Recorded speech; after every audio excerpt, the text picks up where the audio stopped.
Ang Pilipinas ngayon. Narito na ang pinakamainit na mga balita na nakalap sa bawat sulok ng bansa. Ihahatid sa bawat Pilipino saan man kayo sa mundo. Ang Pilipinas ngayon. Pakinggan ang bawat kaganapan sa bawat lalawigan. Ito ang Pilipinas ngayon.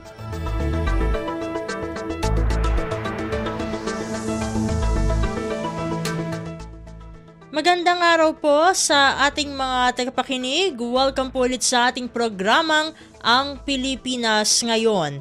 Ito po ang inyong lingkod, Steph Vicente. Samahan niyo po ako sa kabuuan ng ating palatuntunan.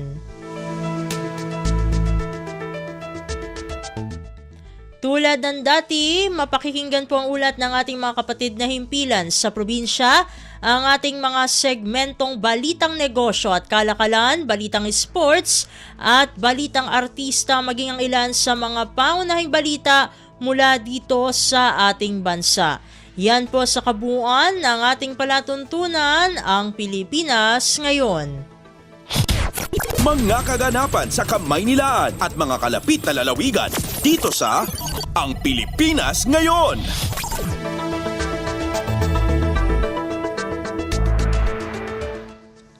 Sa mahahalagang balita, pinangunahan ni Pangulong Ferdinand R. Marcos Jr. ang pamamahagi ng tulong ng pamahalaan sa mga magsasaka, mangingisda at mga pamilya sa Tagum City, Davao del Norte ngayong Huwebes, Hunyo 6. Nagsama-samang muli ang iba't ibang ahensya upang makapaghatid ng tulong sa mga lugar na apektado ng El Nino phenomenon sa buong bansa. Nagpamahagi ang Department of Social Welfare and Development o DSWD ng cash assistance na nagkakahalagang 10,000 piso sa mga benepisyaryo, habang nagbigay naman ng tig 5 kilo ng bigas ang opisina ni House Speaker Martin Romualdez. Narito ang naging bahagi o naging talumpati ni Pangulong Ferdinand R. Marcos Jr. sa naturang kaganapan. Kasama po natin ang mga iba't ibang kalihim ng mga iba't ibang departamento na kasama sa pagdadala ng tulong. At ito po ay dahil ang aming nakita pagka-trabaho ng pamahalaan, kung minsan, kagaya nitong aming ginagawa ngayon, ay hindi talaga kakayanin ng isang departamento lamang. Kaya lahat po ng mga departamento na makakatulong ay isinasama namin. At ito po ang tawag namin ng whole of government approach. Ibig sabihin, yung buong pamahalaan, hindi lang isang department, hindi lamang isang ahensya, kung hindi ang buong pamahalaan ay nandyan upang pagandahin at gawing matagumpay itong ating mga programa. Nandito po ang ating DA Secretary Kiko Laurel,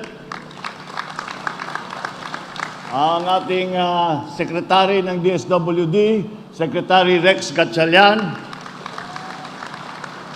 Hindi po namin magagawa ito. Lahat ng aming ginagawa sa pamahalaan, hindi lamang sa pagdala ng tulong at pagbigay ng mga iba't ibang benepisyo sa ating taong bayan, kung hindi po maganda ang ugnayan sa national government at saka sa local government. Kaya't nandito, sinama po natin ang nagtatrabaho po dyan, ang Secretary ng DLG, Secretary Benhur Abalos.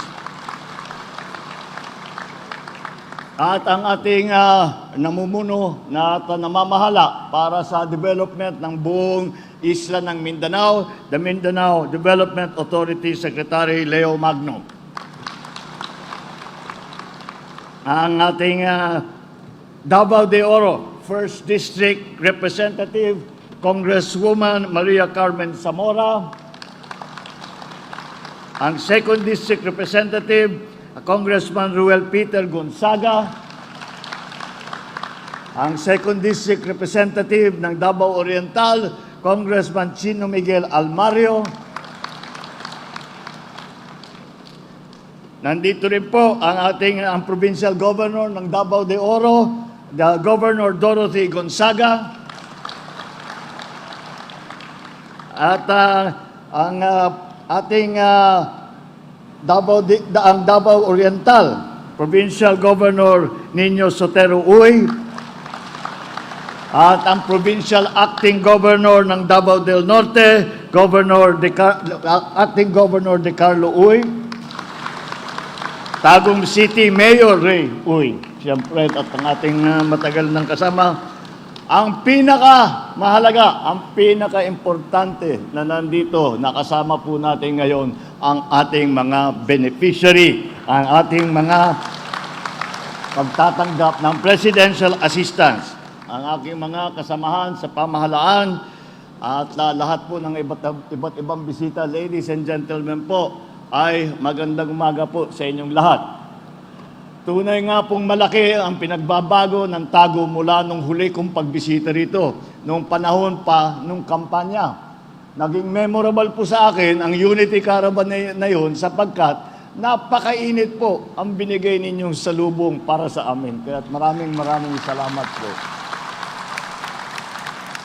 Kasing init at kasing sigasig ng ating kasalukuyang administrasyon sa pagsisikap na ipagpatuloy ang nasimulan at tiyakin na makinabang ang mga mamamayan sa ating mga programa at ang ating mga proyekto.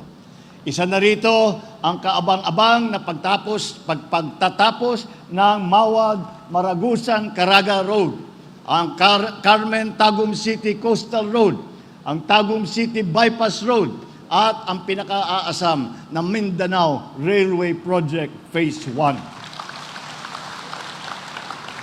Kapag po itong malalaking proyekto na ito ay natapos na ito, hindi lamang ginhawa sa biyahe ang mararamdaman natin, kung hindi ang mas mabilis din ang pagpasok ng kaunlaran dito. Bukod po riyan, ating itatayo ang 7-story hospital na magiging Davao Regional Medical Center sa Apocon, Tagum City, nang naglalayong makapaghatid ng dekalidad at maaasahan na serbisyong medikal. Atin din pong isinasaayos ang New Visayas Tulalian Farm to Market Road na magpapabilis ng transportasyon ng mga produkto mula sa mga sakahan tungo sa merkado. Gayunpaman, kinakaharap ng sektor ng agrikultura ang isang matinding hamon. Ayon sa pinakahuling datos na aming nakita, mahigit 1,000 pamilya sa 16 na barangay sa Davao Region ang lubhang naapektuhan ng El Nino at ang pagtagtuyot na dala ng El Nino. 50 milyong pisong halaga ang pagkalugi na naranasan ng ating mga magsasaka at mangingisda. Wala nang mas bibigat pa sa pakiramdam na masaksihan na unting-unting namamatay ang mga pananim o natatayuan ang mga palaisdaan dahil sa matinding tag-araw. Kaya po ay hindi po namin kayo pababayaan. Kayo po sandigan ng ating bayan sa pag-unlad, kung kaya't hindi kami titigil sa pag-aagapay sa inyong lahat. Makakasiguro po kayo. Makakasiguro po kayo na ang nasyonal na pamahalaan at ang mga local government ay nagtutulong-tulong upang agarang maipaabot ang mga ayuda para sa mga magsasaka, mangingisda, at ang inyong mga pamilya. Ang opisina ng ating House Speaker, Martin Romualdez, ay mamamahagi rin ng bigas para sa mga benepisyaryong naririto. Sa panig po ng DSWD, sa DSWD po ay nakapaghanda po tayo ng mahigit na 19,000 na food pack na nakakahalaga ng higit 15 milyong piso. Bukod po riyan, mag-aabot ng 10,000 piso na tulong pinansyal sa 10,000 benepisyaryo sa bawat probinsya ng Davao Region. Sa inyong lugar po ito, sa Davao del Norte, ay aabot sa 10 milyong pisong halaga ang tulong at ayuda sa mga magsasaka at mangingisda ang maibabahagi ngayong araw. Ilan lamang po rito ang mga unit ng Rice Combine Harvester. Nakita po nandyan po yung floating tillers, walk-behind transplanters at 4-wheel tractor na ibinibigay sa Purok 4 Anibongan Carmen Irrigators Association. Nandun po sila at nakahilera po yung ating mga gamit na dinala. Yan po yung nakikita ninyo, hindi yan lamang, sample lang yan. Siguro yung mga harvester, yung mga tractor, tatatlong po yan. Yung mga bangka, mas marami, hindi po yan. Baka naman isipin nyo, 2 lang ang dinala namin, 3 lang ang dinala namin. Hindi po. Para lang masaksihan natin ang pag-turnover, kaya't nandito po sila. Ngunit, yung ibang mga gamit, ibang mga makinarya ay naipadala na namin sa iba't ibang bahagi ng iba't ibang probinsya. Magbabahagi din po tayo ng mga kambing at kagamitan sa pagpapalaki sa kanila. Hangad din natin na may angat ang kalakalan ng niyugan sa inyong probinsya. Kaya po, nagbibigay po tayo ng maraming sisian at pataba na bahagi ng ating coconut fertilization project. Para naman sa ating mga mangingisda, ay i-turn over po natin ang 30 unit na bangkang gagamitin sa pangingisda, ang FB Pagbabago Boats. Inatasan din natin ang mga ahensya sa pangunguna ng DNR at BIFAR na payabungin ang mga supply ng isda sa pamamagitan ng aquaculture production na pagtatanim sa ating mga mangrove areas. Ito ay bahagi ng halos 60 milyong pisong nakalaan para sa distribusyon ng tulong sa mga magsasaka at mangingisda sa inyong rehiyon upang makabangon tayo muli mula sa pinsalang dulot ng El Nino. Kasama po dyan ang tulong pinansyal, suportang teknikal at iba pang halagang programa mula sa DA, sa DTI, sa DOLE at sa TESDA. Nagbigay na rin po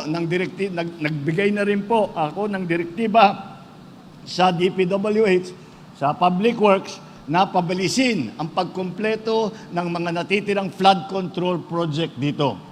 Dahil po, naramdaman po natin yung tagtuyo at yung flood control project ngayon po, iba po ang aming design na ginagawa.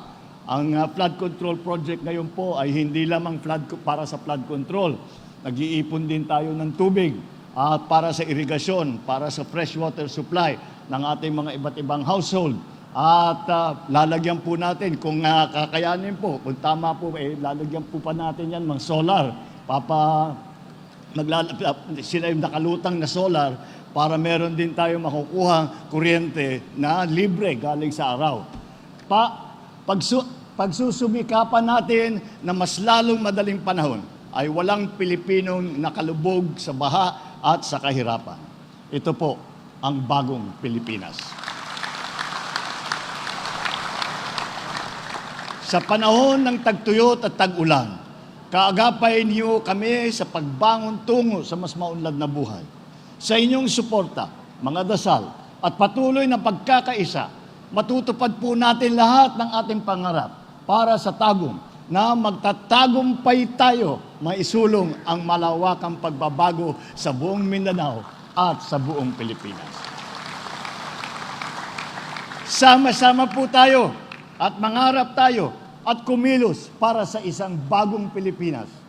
Si Pangulong Ferdinand R. Marcos Jr. Pasada ng mga balita mula sa Pilipinas para sa mga Pilipino saan man sa mundo. Ang Pilipinas ngayon.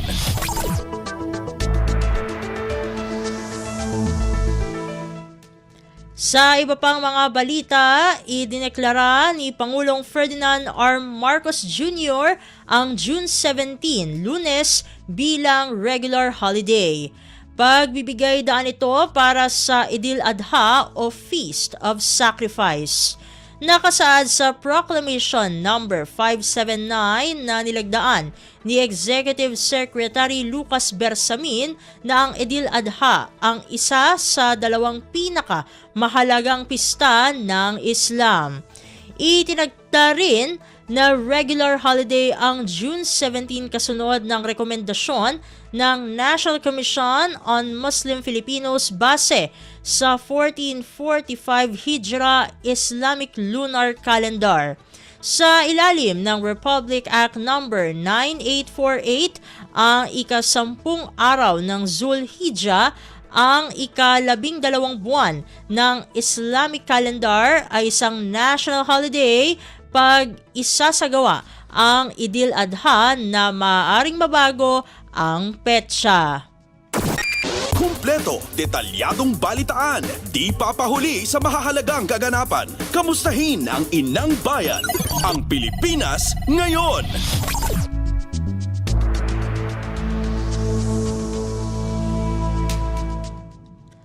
Samantala, kinilala ni Pangulong Ferdinand R. Marcos Jr. ang halaga ng papel ng mga barangay at SK officials sa paglilingkod ng pamahalaan sa mga Pilipino. Ayon kay Pangulong Marcos, kahit gaano pa kaganda ang plano at programa sa national level, kung hindi naman maganda ang implementasyon sa local level, hindi rin ito mararamdaman ng publiko. Sabi ng Pangulo, walang mas nakakaalam ng sitwasyon, problema at solusyon na kakailanganin on ground kung hindi ang mga local officials. Ipinangako naman ng Pangulo na mananatiling bukas ang national government sa mga ideya ng lokal na pamahalaan at isama ang rekomendasyon ng mga ito sa gagawing plano at programa ng pamahalaan para sa hinaharap ng Pilipinas. I know it's in the interest of local government officials dahil ang difference ng national officials sa local government, kami kaharap namin politiko. Kayo kaharap ninyo taong bayan. That's why that connection has to be brought all the way up to the national government. And that is why I hold in such importance the inputs that you give us. Pasada ng mga balita mula sa Pilipinas para sa mga Pilipino saan man sa mundo. Ang Pilipinas ngayon.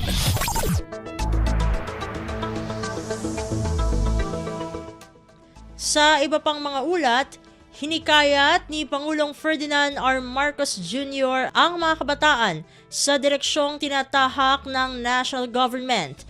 Binigyang diin ni Pangulong Marcos Jr. na malaki ang maiaambag ng mas nakababatang henerasyon para sa pag-unlad ng Pilipinas. Sabi ng Pangulo, bago ang pananaw ng mga kabataan na makatutulong sa political discourse, social debate at pagpaplano ng mga programa at proyekto ng gobyerno para sa susunod na henerasyon. The future is going to be technologically driven.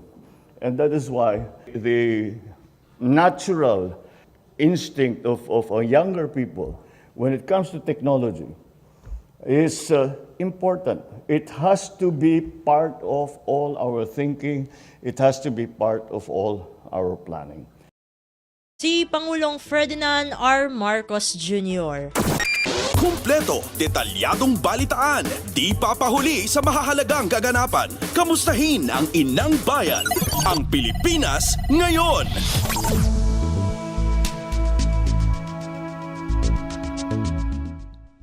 Sa iba pang mga balita, Administrasyong Marcos Jr.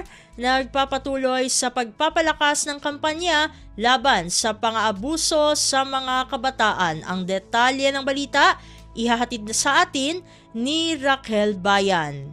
Patuloy na humahanap ng paraan ng gobyerno upang mapalakas ang laban nito kontra online sexual abuse o exploitation of children o SAEC at child sexual abuse or exploitation materials o SISAM sa Pilipinas. Sa sectoral meeting sa Malacanang, inilatag kay Pangulong Ferdinand R. Marcos Jr. ang ilang estratehiya laban dito. Una, binigyang diin ng National Children's Council ang kahalagahan ng pinaigting na koordinasyon sa mga paaralan at local government units. Kabilang rin ang pagkakaroon ng centralized repository para sa OSAIC-related reports and information. Ito ang magsisilbing compilation ng datos mula sa local at international organizations na nakatutok sa pag-track at pagtugon sa OSAIC incidents. Ang NCC planong makipagbalikatan sa businesses at media upang mapalakas ang kampanya laban sa OSAIC. Ang DSWD, mayroong dedicated office para sa mga batang biktima ng pang-aabuso upang alalayan ang mga ito sa recovery. Si Pangulong Ferdinand R. Marcos Jr. binigyang diin ang kahalagahan ng pagsisiguro na ang mga batang biktima ay agad na mailayo sa mga ganitong panganib at matiyak ang kanilang kaligtasan. Mula sa Malacanang, ito si Raquel Bayan para sa Radyo Pilipinas. Pasada ng mga balita mula sa Pilipinas para sa mga Pilipino saan man sa mundo. Ang Pilipinas ngayon.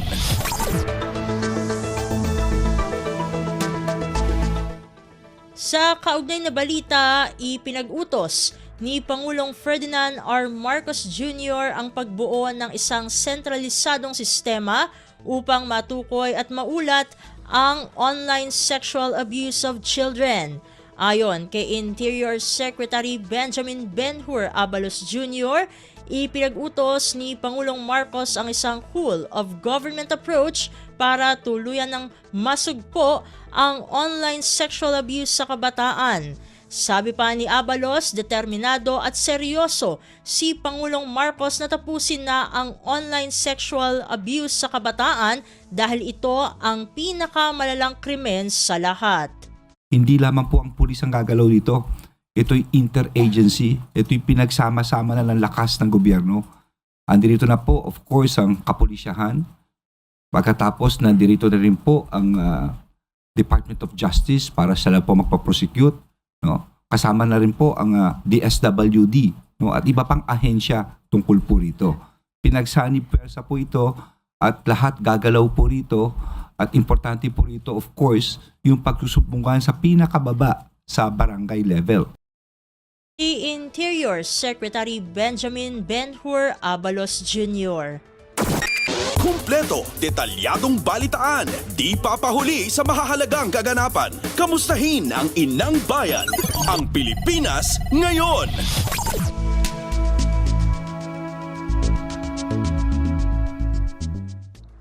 Sa iba pang mga ulat, nagbabala ang Administrasyong Marcos Jr. sa mga lokal na opisyal na nagpapaareglo sa kaso ng online sexual abuse at exploitation sa kabataan maging sa child sexual abuse and exploitation materials. Inihayag ni Interior Secretary Benjamin Ben-Hur Abalos Jr. na sa batas sila mananagot. Giit ni Abalos, bata ang biktima sa mga krimeng ito at dapat ang mga otoridad ang isa sa mga nangunguna para pangalagaan ang mga kabataan. Kay camera, kay ano yan, ito'y krimen laban sa bata. Kaya kung sino man ang makikipag-settle dito, I will make sure makukulong din kayo. I will make sure of that. We will make sure of that. Yan ang proseso. Kaya yan ang utos sa amin ng ating mahal na Pangulo. Si Interior Secretary Benjamin Ben-Hur Abalos Jr.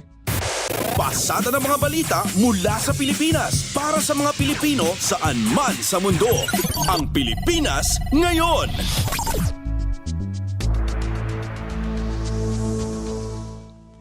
Samantala, inaprobahang Comprehensive Tariff Program 2024 to 2028, inaasahang makapagbabagal sa inflation rate ayon sa National Economic and Development Authority o NEDA. Ang kabuang ulat, ihahatid sa atin ni J. Mark Dagala. Kumpiyansa ang National Economic and Development Authority o NEDA na makatutulong ang bawas taripa sa ilang mga produkto upang mapabagal ang inflation o ang paggalaw ng presyo ng mga pangunahing bilihin at serbisyo. Ito'y ayon sa NEDA ay makaraang iulat ng Philippine Statistics Authority o PSA na bumilis ang inflation rate sa 3.9% itong Mayo kumpara sa 3.8% na naitala nitong buwan ng Abril. Ayon kay NEDA Secretary Arsenio Balisacan, hindi tumitigil ang pamahalaan sa paghahanap ng mga solusyon upang malabanan ang epektong dulot ng inflation sa bansa. Tiniyak din ng kalihim na kanilang ipagpapatuloy ang mga pinatutupad na panuntunan para tiyakin na matutugunan ang paggalaw sa presyo ng mga pangunahing produkto. Binigyan din pa ng kalihim na kanilang pananatili na tinatawag na macroeconomic environment na makahihikayat ng mga mamumuhunan at makapaglikha ng mas maraming trabaho. Naniniwala si Balisacan na sa ganitong paraan mapalalakas ang purchasing power ng mga manggagawa at mapalalakas ang produksyon na siyang babalansin naman sa presyo ng mga produkto, partikular na ng pagkain. J. Mark Tagala, Radyo Pilipinas. Kumpleto, detalyadong balitaan, di papahuli sa mahahalagang kaganapan. Kamustahin ang inang bayan, ang Pilipinas ngayon.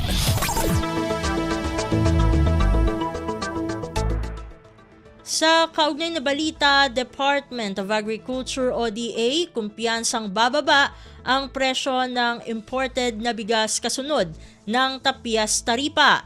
Ang detalye ng balita ihahatid naman sa atin ni Mary Ann Bastasa. Naniniwala ang Department of Agriculture na hahatakin pababa ng tapyas taripa ni Pangulong Ferdinand R. Marcos Jr. ang presyo ng imported na bigas sa merkado. Ayon kay DA spokesperson Asik Arnal de Mesa, dahil malaki ang porsyento ng ibabawas na taripa, mararamdaman talaga ito sa merkado. Lalo pat 20% ng kabuang volume ng bigas sa bansa ay binubuo ng imported rice. Sa tansyangaan niya ng PSA, posibleng maglaro sa 6 to 7 pesos ang maaaring maging bawas sa bentahan ng kada kilo ng bigas. Posibleng maramdaman naman ito simula sa mga buwan ng Hulyo o Agosto. Kaugnay nito, tiniyak ng DA na walang dapat ipaglala ang mga magsasaka sa mas mababang taripa dahil nakaagapay sa kanila ang kagawaran sa pamamagitan ng mga programa gaya ng pondo para sa pataba at prioridad pa rin sila ng NFA. Makakaasa rin ang publiko na magiging mahigpit ang monitoring sa papasok ng mga imported na bigas sa pamamagitan naman ng Inspectorate and Enforcement ng kagawaran. Ito si Mary Ann Bastasa para sa Radyo Pilipinas. Pasada ng mga balita mula sa Pilipinas para sa mga Pilipino saan man sa mundo. Ang Pilipinas ngayon.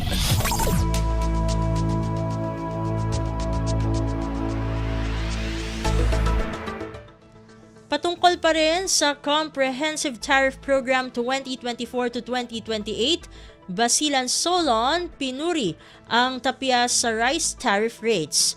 Ang kabuang ulat ihahatid sa atin ni Kathleen Forbes. Welcome para kay Basilan Representative Mujib Hataman ang desisyon ng ehekutibo na tapyasan ng taripa sa inaangkat na bigas upang mapababa ang presyo nito. Giit ni Hataman, ang bigas ay buhay para sa ating mga Pilipino at kung napakamahal nito at iilan lamang sa ating mamamayan ang may kakayahang bumili ay isa itong malaking problema. Umaasa naman ang mambabatas na agad mararamdaman ng publiko ang epekto ng kautosang ito. Sa ginanap na NEDA board meeting, inaprubahan ng Pangulong Ferdinand R. Marcos Jr. ang bagong Comprehensive Tariff Program para sa taong 2024 hanggang 2028 kung saan ibababa ang rice import tariff rate sa 15% mula sa 35% upang maibaba ang presyo ng bigas sa 29 pesos kada kilo. Paalala ni Hataman na kapag mataas ang presyo ng bigas, sumusunod dito ang maraming presyo ng bilihin lalo na ng pangunahing pagkain sa merkado. Kaya dalangin ng kinatawan na magresulta talaga ito sa mas abot kayang presyo ng bigas. Ito si Kathleen Forbes para sa Radyo Pilipinas. Kumpleto, detalyadong balitaan, di papahuli sa mahahalagang kaganapan. Kamustahin ang inang bayan, ang Pilipinas ngayon.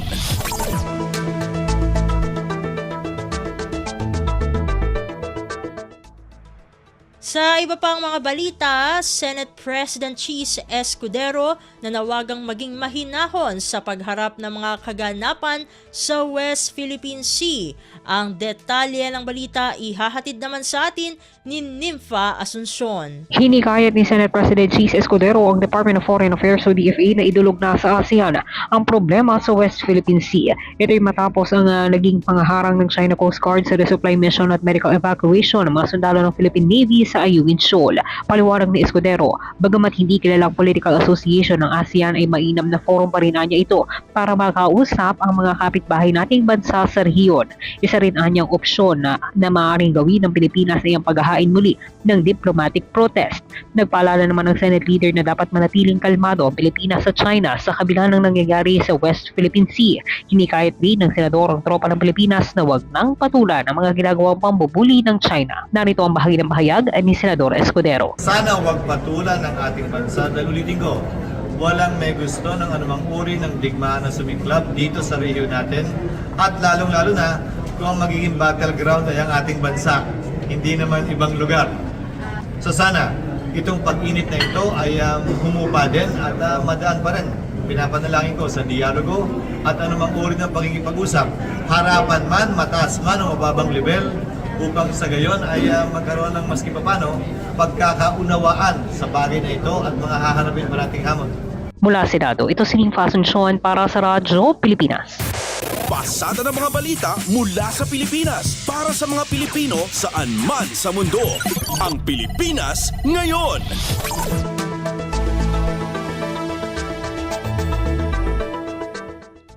Samantala, delegasyon ng World Bank bumisita sa mga solid waste diversion facilities ng Metropolitan Manila Development Authority o MMDA para sa Metro Manila Flood Management Project. Ang kabuang ulat ihahatid sa atin ni Dayan Lear. Nagsagawa ng site visit at study tour ang 45-man delegation ng World Bank sa mga solid waste diversion facility ng Metro Manila Development Authority o MMDA sa Vitas Pumping Station sa Tondo, Manila.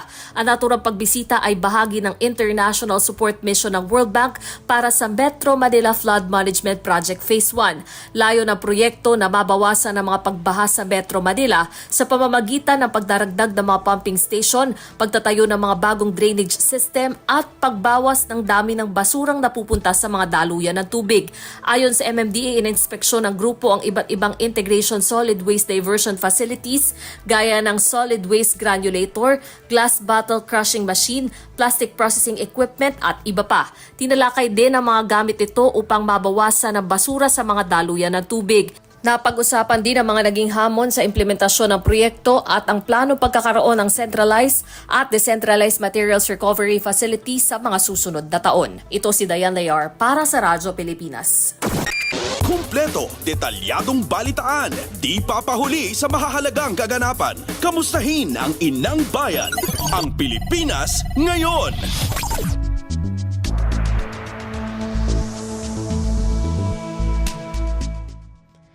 At iyan ang mga may init na kaganapan para sa araw na ito. Samantala, ating antabayanan ang mga ulat mula sa ating mga kapatid na himpilan sa probinsya para sa Regional News.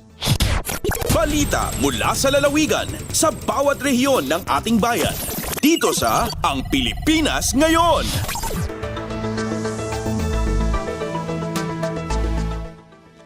Narito na ang bugso ng ating mga regional news. Dumako muna tayo sa rehiyon ng Luzon. Bagong teen center sa lungsod ng Lawag, formal nang nabuksan. Ang kabuang ulat, ihahatid sa atin ni Jude Pitpitan mula sa Lawag. Pormalan analokatan iti teen center nga in patakder ti lokal gobyerno iti syudad ti Lawag iti mismo unag iti Ilocos Norte College of Arts and Trade. Segon ni Mayor Michael Marcos Kion at tinasao nga teen center kat agserbi nga pasilidad nga isu iti pakayuswatan dagiti nagduduma a counseling sessions panarabay kadagiti estudyante sanla nga para iti panagbiagda no diken iti agbalbaliw alubong agargarawanda. Inbaga ni Kion at tinasong pasilidad ket mabalinpay nga safe haven dagiti ubing tapno laeng makadwada dagiti papagayam da. Nasken ngamin kunana nga isatisfy iti social nga aspeto iti panagbiag dagiti ubing tapnon kasta ket dumakkel dagitoy anasayaat kang runaanan nga iti panagkita ti mayor kadagiti agtutubo ket isu ti masakbayan ti syudad ken sumagmamanunto kadagitoy ket agbalin a lider iti syudad ken iti pagilyan. Inbaga pay ti mayor nga isu iti pangidalanan da kadagiti assistance para kadagiti kasapulan ti tulong pampinansyal iti panagadalda. Mangnamnama ti mayor nga iti pasilidad babaan iti panarabay dagiti otoridad ket agbalin a source iti panakapabilag dagiti ubing mangijay iti pamagbagasek nan iti biag ken tulong bayad iti panagdakkel dagito iti pisikal panagpampanunot ken panakilangalangan nga aspeto iti panagbiagda. Manibod iti syudad ti Lawag, Jude Pitpitan para iti Radyo Pilipinas World Service. Balita mula sa lalawigan sa bawat rehiyon ng ating bayan. Dito sa Ang Pilipinas Ngayon.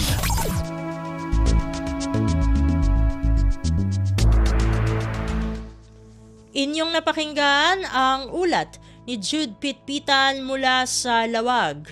Dumako naman tayo sa Agoo. Mangrove Conservation Program ng La Union patuloy na pinapatibay. Ang detalye ng balita ihahatid naman sa atin ni Glenda Sarak. Pinatibkar ti Provincial Government of La Union no PGLU ti Mangrove Conservation Program daytoy babaan kariti planting activities. Naiganwa ti mangrove planting activities iti pitpitak luna ken dulaw aringgay La Union ang nagtitinulungan ti naduma-duma nga opisina. Naimula ti duwagasot a klase ti mangrove kas iti kulasi saging-saging ken dungon ijay luna La Union bayt at talugasot nga api-api ken bakawan ti naimula ijay aringgay. Dagitoy a planting activities kat may tunos iti advokasya ti PGLU a hashtag La Union probinsyanihan tapno mapasaya at manandag iti mangrove forest ditoy probinsya. In pagganatgat ti PGLU ti kinapatag ti mangrove ecosystem para iti coastal protection, carbon sequestration kan biodiversity conservation. Ti mangrove conservation kat may tunos iti kampanya ti PGLU a hashtag kalikasan naman para iti panakasalaknib ti aglawlaw. Manipod ag Gola Union, Glenda Bakungan Sarak para ita Radyo Pilipinas World Service. Balita mula sa lalawigan sa bawat rehiyon ng ating bayan. Dito sa Ang Pilipinas Ngayon.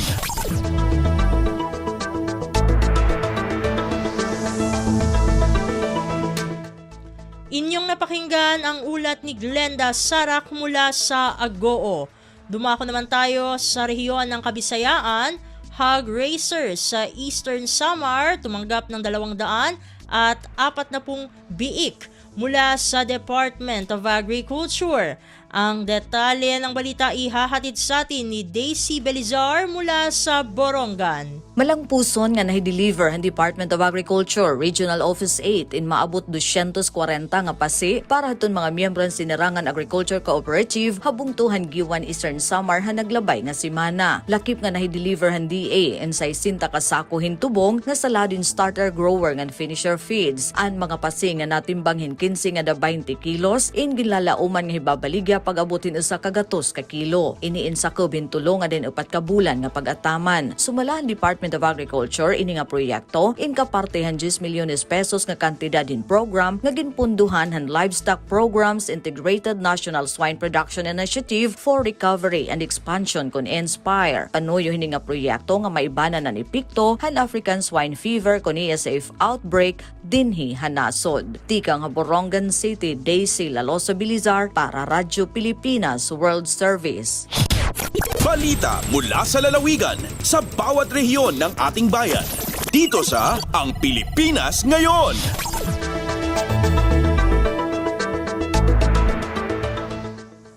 Inyong napakinggan ang ulat ni Daisy Belizar mula sa Borongan. Pumunta naman tayo sa Sogod. Land Transportation Office o LTO Eastern Visayas nag-alok ng libreng theoretical driving course.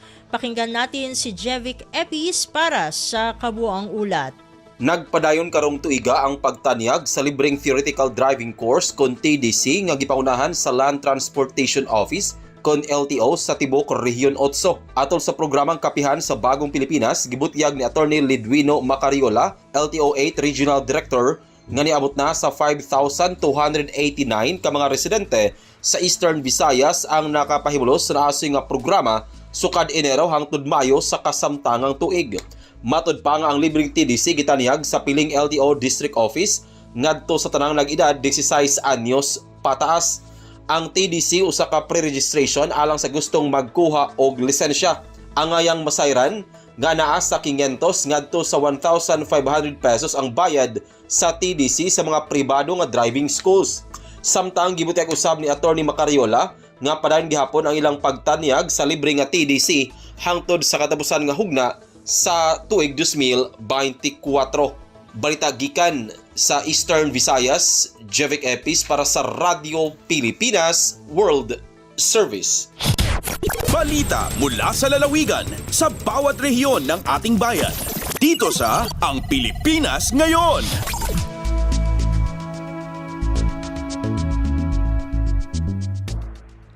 Inyong napakinggan ang ulat ni Jevic Epis mula sa Sogod.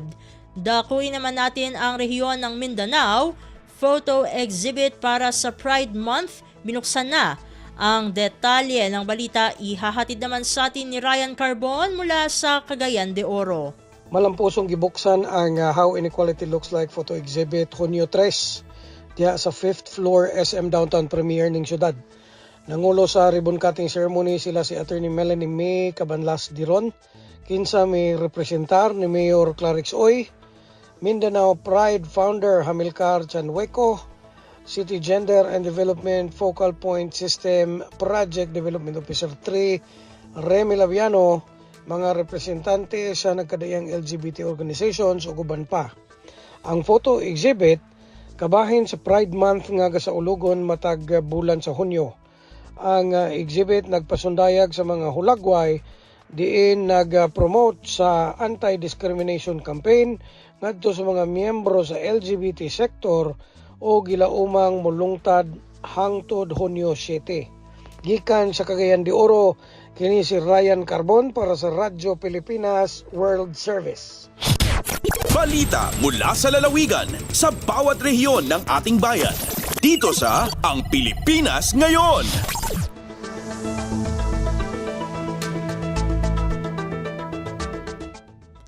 Inyong napakinggan ang ulat ni Ryan Carbon mula sa Cagayan de Oro. Puntahan muna natin ang Zamboanga Massive Alis Rabies Campaign ng Office of the City Veterinarian umaarangkada sa Zamboanga City. Narito si Shirley Espino para sa balita. Está continua el conducido de Oplan Alis Rabies la Oficina de Veterinario da Ciudad Ocvet aquí na Ciudad de Zamboanga. El mga personajes del Ocvet ay esperan sa bisita na diferente mga barangay este mes de junio. Na semana que viene ay visita sila na Barangay Kabatangan y Barangay Talon-Talon este ciudad para darle libre bakuna contra rabies na mga perro y gato. El Oplan Alis Rabies amo un massive anti-rabies campaign del Oficina del Veterinario que está conducido cada año na Ciudad de Zamboanga. Desde aquí na Ciudad de Zamboanga, este si Shirley Espino para na Radyo Pilipinas World Service. Balita mula sa lalawigan sa bawat rehiyon ng ating bayan. Dito sa Ang Pilipinas Ngayon.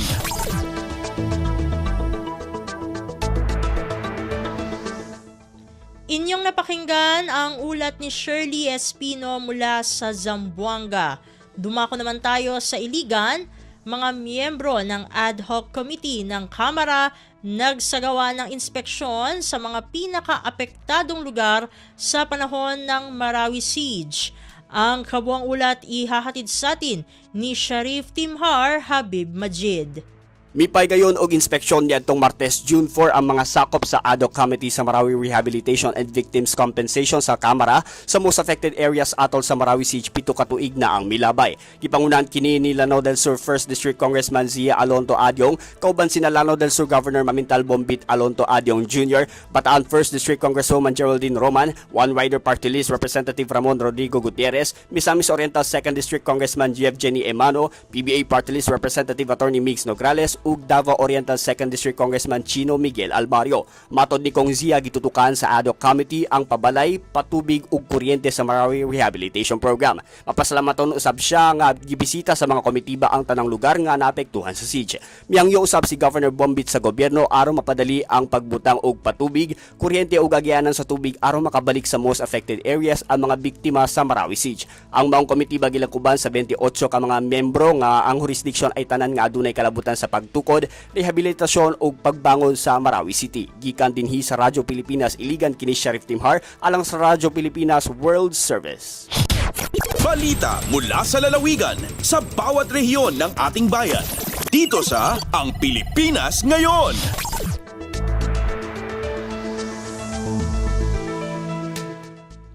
At inyong napakinggan ang ulat ni Sharif Timhar Habib Majid mula sa Iligan. Dito na nagtatapos ang ating regional news. Narito naman ang ating segmentong Balitang Negosyo at Kalakalan na ihahatid sa atin ng ating kasamang si Bea Gaza.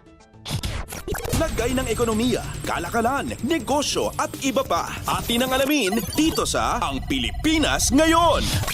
Magandang araw, narito ang Balitang Negosyo at Kalakalan. Susuriin ng Sugar Regulatory Administration o SRA ang epekto ng pagputok ng Bulkang Kanlaon sa mga itinanim na tubo sa Negros Island, ang pangunahing taga-produce ng asukal sa Pilipinas. Ipinagutos ni SRA Administrator Pablo Luis Azcona sa Research and Development Arm ng ahensya na gawing prioridad ang pagsample ng tubo at lupang taniman ng mga ito. Ayon kay Azcona, nakakuha sila ng mga ulat na malakas ang amoy ng sulfur kasama ang malakas na ulan sa Central Negros. Paliwanag nito, maaari itong maging sulfuric acid na posibleng makaapekto sa mga tanim na tubo.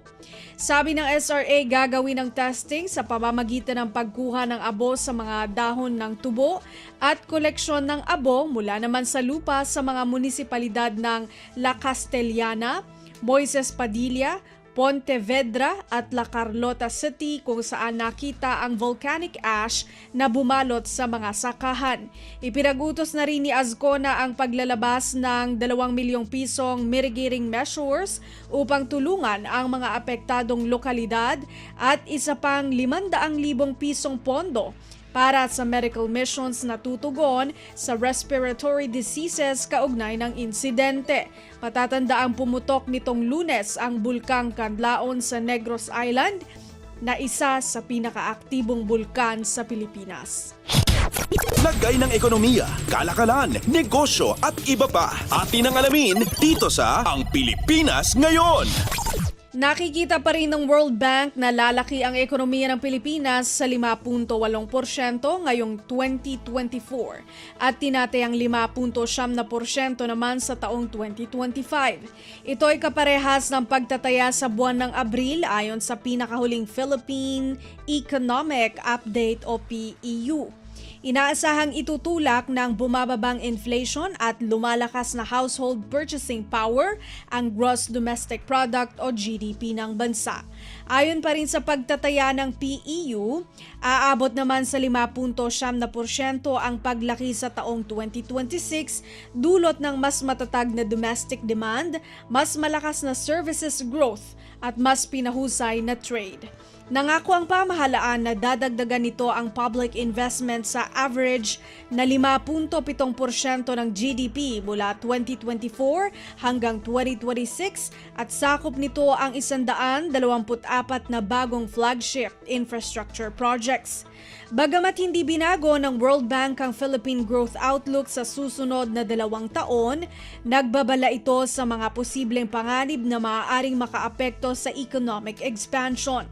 Sa ulat, tinukoy ang mga sumusunod na hamon sa economic expansion ng bansa. Una, mas mataas na inflation. Ikalawa, ang extreme weather at climate change. Ikatlo, global geopolitical tensions. Ikaapat, mas mahigpit na financial conditions. At ikalima, mas pinatagal na panahon ng El Nino at La Nina na makakaapekto sa domestic food supply at magte-trigger ng pagtaas ng inflation.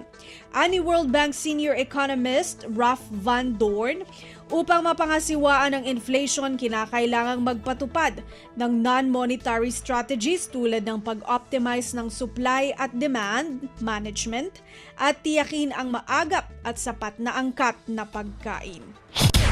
Lagay ng ekonomiya, kalakalan, negosyo at iba pa. Atin ang alamin dito sa Ang Pilipinas Ngayon. Pangwakas sa ating balitang negosyo at kalakalan, nangako si Bangko Sentral ng Pilipinas o BSP Governor Eli Remolona Jr. na gagawin nito ang lahat upang tanggalin at iwasan na ang pagkakaroon ng ghost employees sa BSP upang mapangalagaan ang reputasyon at kredibilidad nito bilang inflation-targeting independent institution at banking system regulator. Ani Remolona, ikinagulat nito nang malaman ang mga insidente ng fraud sa loob ng BSP. Sa ngayon, anya, nagsasagawa na sila ng post-mortem at nag-iisip ng paraan kung paano na ito maiiwasan sa hinaharap. Sinabi nitong marami silang natanggap na anonymous complaint simula pa noong Oktubre ng nakaraang taon. Dapat aniyang tunay ang mga reklamo kung kaya't kinakailangang mayroon itong ebidensya. Kaugnay nito ang pagsasagawa nila ng preliminary investigation upang matukoy kung ang mga reklamo ay seryoso. Nitong nakaraang 28 ng Mayo, nag-issue ang BSP ng pahayag hinggil sa isyung ito at nangako sa publiko na mayroon pa ring well-functioning monetary board ang BSP sa kabila ng 2 miyembro nitong may aligasyon na sangkot sa ghost employee scandal. Kinumpirma na ng BSP na iniimbestigahan na nito ang 6 na empleyado ng BSP na iniuugnay sa kontrobersiya. Matatandaang noong Oktubre taong 2023, naglunsad ang BSP Office of the General Counsel ng internal investigation matapos makatanggap ng credible information na ilan sa mga empleyado nito sa opisina ng MB o Monetary Board ay matagal nang hindi pumapasok ngunit nakatatanggap pa rin ng sweldo. Lagay ng ekonomiya, kalakalan, negosyo at iba pa. Atin ang alamin dito sa Ang Pilipinas Ngayon. At yan ang ating balitang negosyo at kalakalan. Ito si Bea Gaza para sa Radyo Pilipinas World Service. Lagay ng ekonomiya, kalakalan, negosyo at iba pa. Atin ang alamin dito sa Ang Pilipinas Ngayon.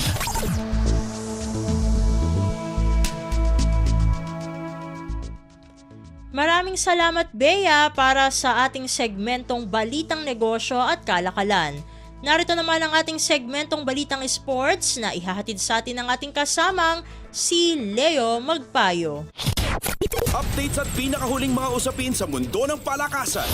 Atin ang pakinggan dito sa Ang Pilipinas Ngayon. Magandang araw. Narito na po ang Sports Balita. Makakatanggap ng insentibong pinansyal ang mga Pilipinong atleta na lalahok sa 2024 Paris Olympic Games bago pa man sila tumulak patungong France. Ito ang ibinunyag ni Philippine Sports Commission o PSC Chairman Richard Bachman sa Philippine Sports Writers Association Forum o PSA na ginanap kamakailan sa Rizal Memorial Sports Complex. Ang insentibong ito ay nagmula sa mga senador ng bansa.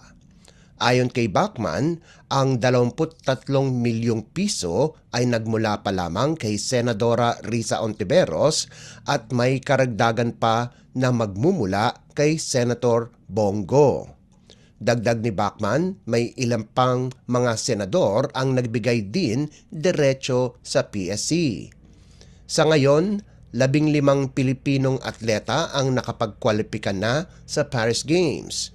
Ito ay sina Paul Volter, EJ Obiena, gymnast Carlos Yulo, Alea Finnegan, Levi Rivevar at Emma Malabuyo, mga boksingerong sina Ira Villegas, Nesty Petesio, Hergie Bacyadan, Yumir Marshall at Carlo Paalam, rower Joni Delgaco, weightlifters Vanessa Sarno, John Siniza at Elrin Ando at fencer Sam Katantan. Inaasahan naman ni Philippine Olympic Committee o POC President Abraham Tolentino na madaragdagan pa ang listahan ng 4 na atleta. Naglaan ang PSC ng 52 milyong piso para sa Paris Olympics kasama ang preparasyon, pagsasanay at mismong pagsalang sa palaro. Kasama din sa mga gastusin ay ang airfare, luggage at parade uniforms. Kasama din dito ang dormitoryo ng mga atleta na nasa loob mismo ng Rizal Memorial Sports Complex. Updates at pinakahuling mga usapin sa mundo ng palakasan. Atin ang pakinggan dito sa Ang Pilipinas Ngayon.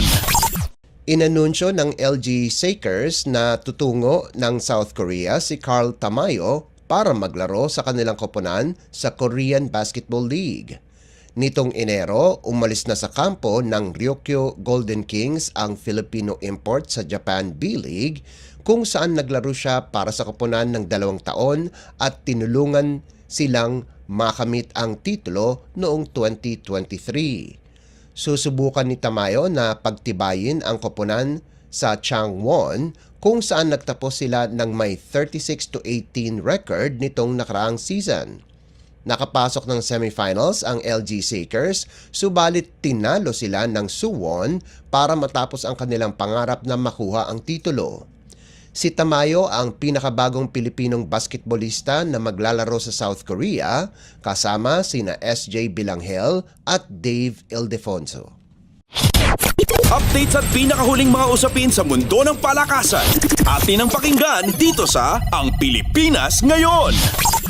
Madaling dinispatcha ng National University Nazareth School at King's Montessori ang kani-kanilang katunggali para makakuha ng pwesto sa semifinals ng 2024 Shakey's Girls Volleyball Invitational League.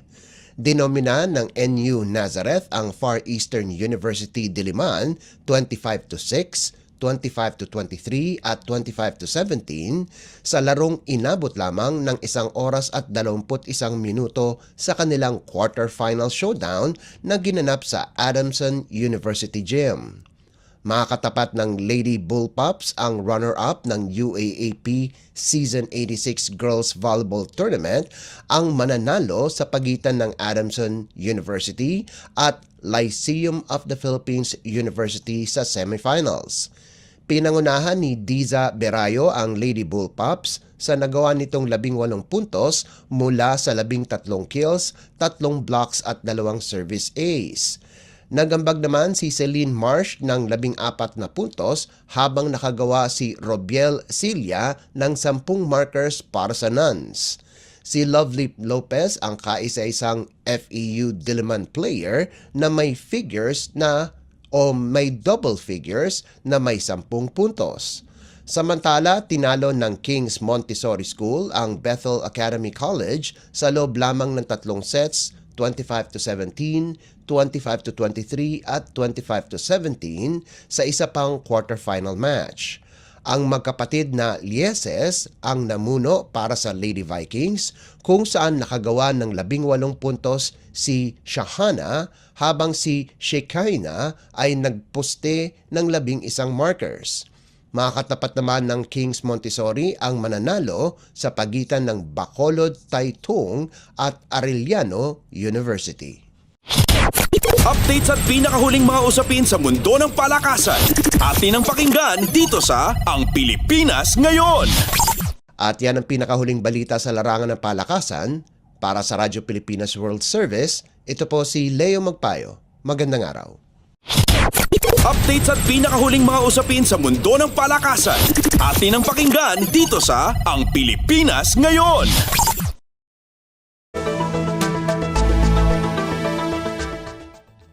Maraming salamat Leo para sa ating segmentong Balitang Sports. Samantala, narito na ang mga latest chika sa ating segmentong Balitang Artista kasama ang nag-iisang si Mama JT. Ang latest, ang hottest sa showbiz and entertainment. Heto na sa Ang Pilipinas Ngayon. Halo, magandang araw sa ating mga chismoso at chismosang nag-aabang ng ating balitang artista. Nandito na si Mama JT para maghatid ng mga trending na balita sa mundo ng showbiz. Ito na ang ratsyada ng mga chika. Nilinaw ng Kapuso star at beauty queen na si Rabia Mateo ang kumakalat na blind item tungkol sa celebrity couple na gustong makapasok ng libre sa concert ng Korean superstar na si IU.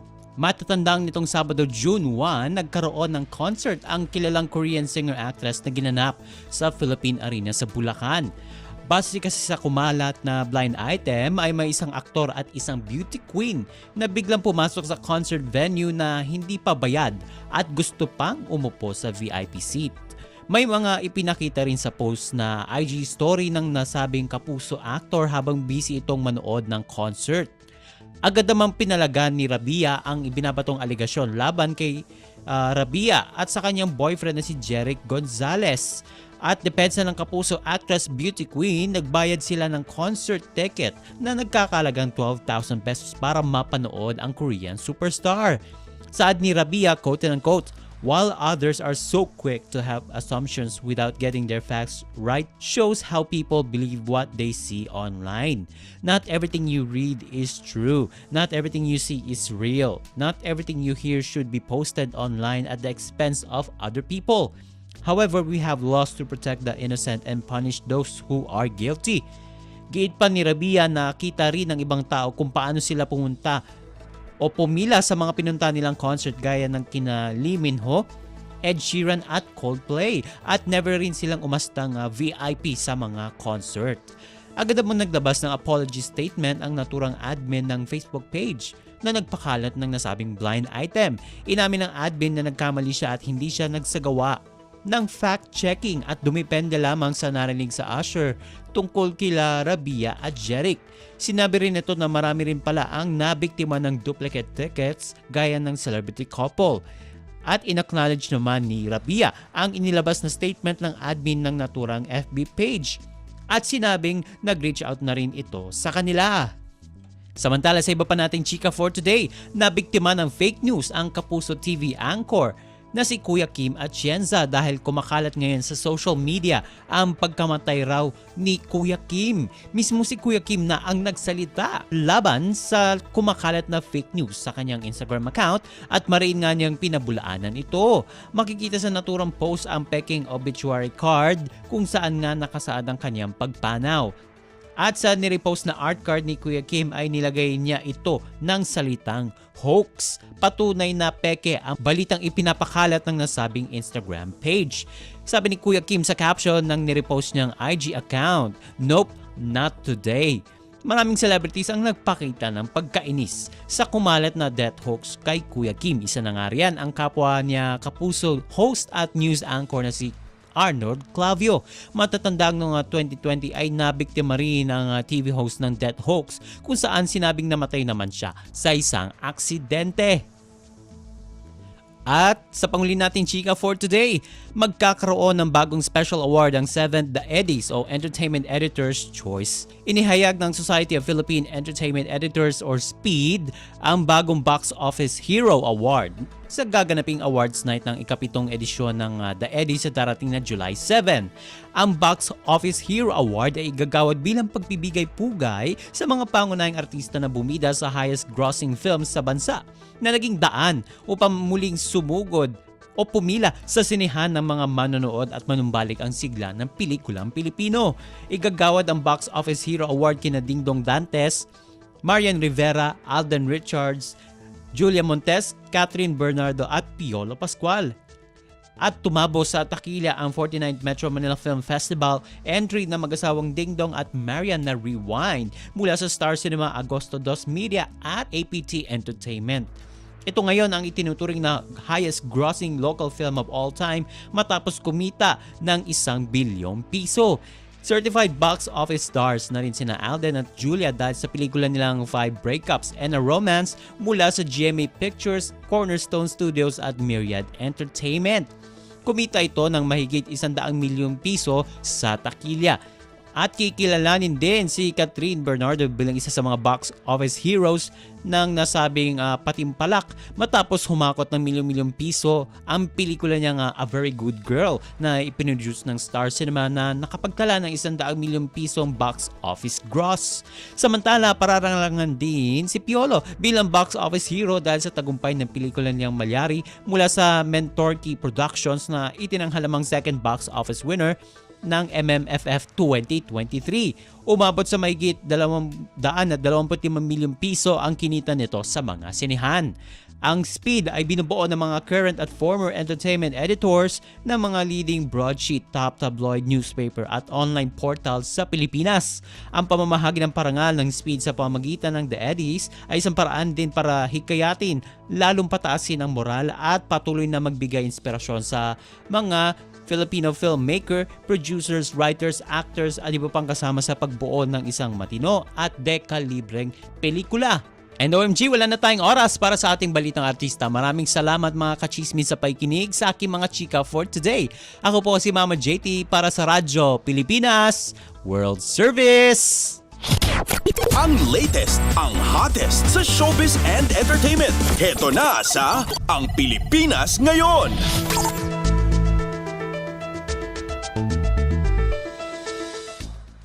At yan po ang kabuuan ng ating programa para sa araw na ito. Samantala, magpapasalamat muna tayo sa ating mga nakasama sa ating transmitter site sa Tinang, sa studio. Kasama natin sina Milo Jonella, Susan Aison at Anthony Pimentel. Salamat din sa mga naghatid ng mga ulat mula sa Kamaynilaan at mga probinsya.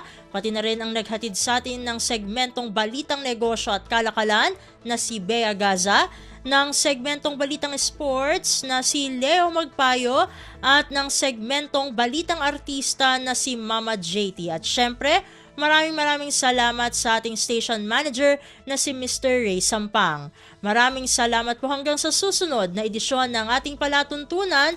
Huwag kalimutang mag-like, mag-follow at mag-subscribe na sa mga social media account o page ng Radyo Pilipinas World Service upang maging laging updated sa mga mahahalagang balita.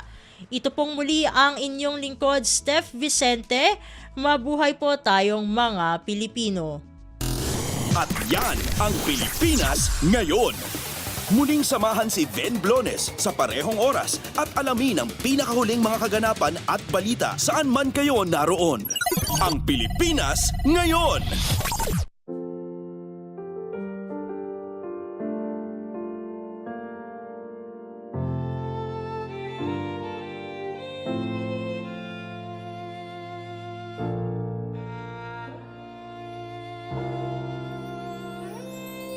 Ang tanging may pamamaan ako'y edukasyong Pilipino.